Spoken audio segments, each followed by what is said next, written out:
Deep in the heart of the Kalo Mountains, there lay a mysterious cave, shrouded in thick fog and ancient whispers. The villagers of Kalo had long told tales of a drum hidden within its depths, a drum said to possess a magical song capable of healing the heart and soothing the soul. However, the cave was considered sacred and perilous, and only a few brave souls dared to approach it. Fearful of the unknown, the villagers stuck to their routines, never venturing too close to the cave's mouth. Among them was a curious young shepherd named Tunde. With his wild curls and bright eyes, Tunde was known for his adventurous spirit. Every day, he tended to his flock, but his mind often wandered to the stories he had heard from the elders around the village fire. They spoke of the singing drum with awe, describing how its melody could bring rain during droughts and encourage the flowers to bloom. Tunde longed to discover if the tales were true. One sunny afternoon, while searching for his favorite sheep, Kofi, Tunde's curiosity led him further than ever before. He found himself standing at the mouth of the cave, the melodic hum of distant sounds drawing him inside. With a deep breath, he stepped into the darkness. The cave's entrance was cool and damp, and as he ventured deeper, he noticed the walls glimmered with strange symbols, telling stories of the past. The deeper Tunde went, the more intense the melody became, wrapping around him like a warm blanket. Finally, he arrived at a large cavern. In the center, on a stone pedestal, lay the drum. It was beautiful, carved from dark wood with intricate patterns etched across its surface. Tunde's heart raced with excitement. He stepped forward and placed his hands on the drum. The moment he touched it, the cave erupted with sound. The drum sang, its notes ringing out like laughter, filling the space with an indescribable joy. Overcome with emotion, Tunde struck the drum with more force. The rhythm pulsed through the cave, echoing off the walls and sending shivers down his spine. The drum seemed to respond to his every touch, singing tales of love, loss, and triumph. Tunde knew he had discovered something extraordinary. After spending hours playing the drum, he reluctantly decided to return to the village. He carefully carried the drum, cradling it like a treasure.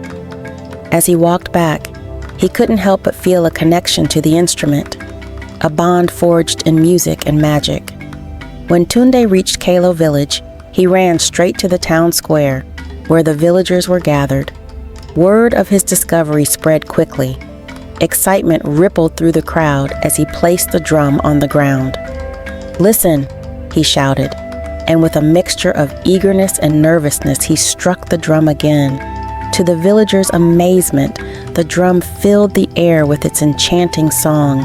The sound was vibrant, pulling everyone into its rhythm. Mothers stopped their chores, children paused their games, and even the elders leaned in closer, mesmerized. Laughter and applause erupted as the villagers danced to the drum's melody, their hearts lifted by its magic. But amid the joy, there were whispers of doubt. Among those who gathered was Jabari, a wealthy merchant known for his cunning and ambition. With his well-groomed beard and sharp eyes, Jabari looked on with disdain.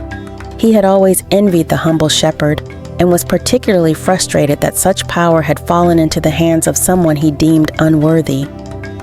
As the villagers celebrated, Chief Ayo stepped forward, a wise and respected leader. "This drum is a gift from our ancestors," he said, his voice calm but firm. "It must be treated with respect and not used for personal gain." The crowd nodded in agreement, understanding the importance of preserving such a treasure. Tunde, beaming with pride, felt a surge of responsibility wash over him. He had found the drum, but it was not just his. It belonged to everyone. The villagers began to take turns playing, each hoping to hear the drum's song. However, as the days passed, something troubling happened. The drum began to sing less frequently, its melodies growing faint, much to Tunde's dismay. Jabari, seeing the villagers' disappointment, approached Tunde with a smile that didn't reach his eyes. You found the drum, but perhaps you should consider handing it over to someone who can make better use of it," he suggested. "A powerful merchant like me could ensure it is treated with the respect it deserves." Tunde shook his head firmly. "The drum is for everyone, Jabari. Its magic lies in our unity and our joy. It can't be owned by one person." This only fueled Jabari's resentment, and he retreated, plotting his next move. Days turned into weeks, and while the villagers celebrated with the drum, Jabari was consumed with jealousy. He approached several villagers, sowing seeds of doubt. "Why should a shepherd control the drum? He is not worthy of such power," he said. "We need someone who can truly appreciate it." Despite the chief's warnings and Tunde's devotion, Jabari's influence began to grow. Some villagers started to agree with him, believing that the drum should be controlled by someone more powerful. Tunde sensed the changing atmosphere and felt the weight of responsibility growing heavier on his shoulders. One night, as Tunde lay in bed, he dreamt of the drum. In his dream, it spoke to him, its voice melodic yet serious. "The drum is not merely an object," it said. "It reflects the hearts of those who play it. It will only sing for those who come with pure intentions. Protect it, Tunde, for darkness may come." Awakening with a start, Tunde felt a renewed determination. The next day, he called a meeting in the village square. "We must work together to protect the drum," he urged the villagers. "It is a symbol of our unity, our joy, and our culture. We cannot allow greed to tear us apart." Some villagers nodded, but others whispered doubts. Jabari's influence loomed large, and Tunde felt isolated. Sensing the growing tension, Chief Ayo intervened, urging the villagers to remember the magic of the drum and the importance of community. But Jabari seized this moment to further manipulate the villagers. As tensions rose, Jabari hatched a plan to steal the drum. He convinced some villagers that Tunde was unfit to keep the drum safe and that they should take it away from him. That fateful night, Jabari and a few accomplices crept into the village square and snatched the drum while Tunde slept. When Tunde awoke to find the drum missing, panic set in. He rushed to the town square, heart racing. "The drum! It's gone!" he cried, shaking the villagers awake. Chief Ayo gathered the villagers, and they searched high and low but found no trace of the drum. Meanwhile, Jabari reveled in his success, hiding the drum in his grand home. He struck the drum in secret, but to his dismay, it remained silent. Confused, he called upon his servants to try their hands at playing, but the drum refused to sing for them as well. Days passed, and Jabari grew frustrated. "What good is this drum if it won't sing for me?" he lamented. Back in the village, the atmosphere was heavy with despair. Tunde felt a deep sense of loss.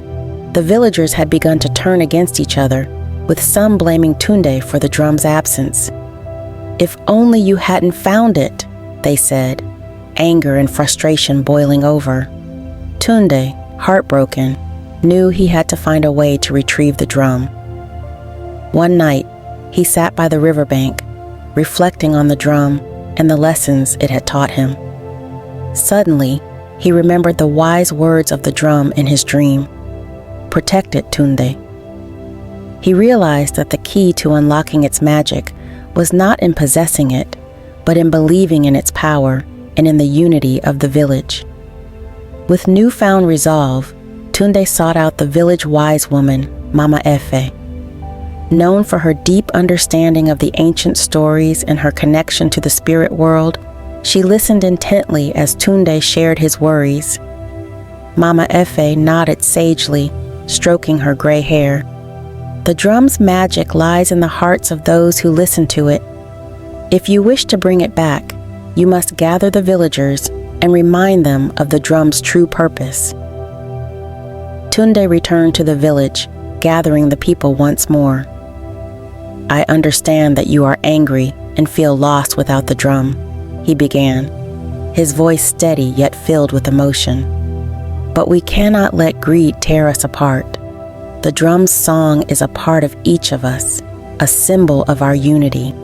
If we stand together, we can reclaim it. Some villagers were hesitant, still swayed by Jabari's words, but others began to recall the joy the drum had brought them. Slowly, they united behind Tunde's cause, ready to confront Jabari. That night, Tunde led a small group of villagers to Jabari's house. They stood firm outside, determined to retrieve the drum. "Jabari," Tunde called, his voice echoing in the still night air. "We know you have the drum. Return it to us." Inside, Jabari was startled by their boldness. He looked at the drum, now a burden in his hands. "Why should I return it?"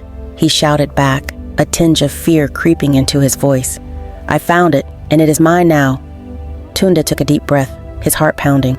"The drum does not belong to one person, Jabari. It belongs to our village, to our culture. It sings for unity, not greed. If you truly wish to hear its magic, you must return it." At that moment, the villagers began to chant a simple melody they had sung during their dances. As their voices rose, a soft glow emanated from the drum, responding to the collective spirit of the villagers. Jabari watched in shock as the drum began to resonate, its silent depths awakening to the warmth of their unity. Feeling the power of the drum surge around him, Jabari hesitated. He had never experienced such strength in community before. For the first time, he felt a twinge of regret for allowing greed to cloud his heart. With a heavy sigh, he opened his door and placed the drum back into Tunde's hands. The moment the drum returned to Tunde, it sang louder than ever before, its magic filling the air. The villagers erupted into cheers, their spirits lifted as the drum's song wrapped around them. They danced and sang, their hearts uniting once more. From that day forward, Tunde became the keeper of the drum, but he ensured it was played by all. The villagers gathered regularly to celebrate, sharing stories, laughter, and music. The drum became a symbol of their unity, and its melodies echoed through the Kalo Mountains, bringing joy to all who heard it. As for Jabari, he learned the importance of community and humility. He began to use his resources to support the village, ensuring everyone felt included and valued. The once divided village grew stronger, bound by the magic of the drum and the lessons they had learned. Tunde often reflected on that journey, knowing that the true magic of the drum lay not in its sound, but in the hearts it had brought together. The villagers understood that their strength came from their unity, and the drum would always be a reminder of the importance of love, kindness, and community. And so, the singing drum continued to resonate in the hearts of the people, its music telling stories of their lives, their struggles, and their triumphs, a melody that would last for generations to come.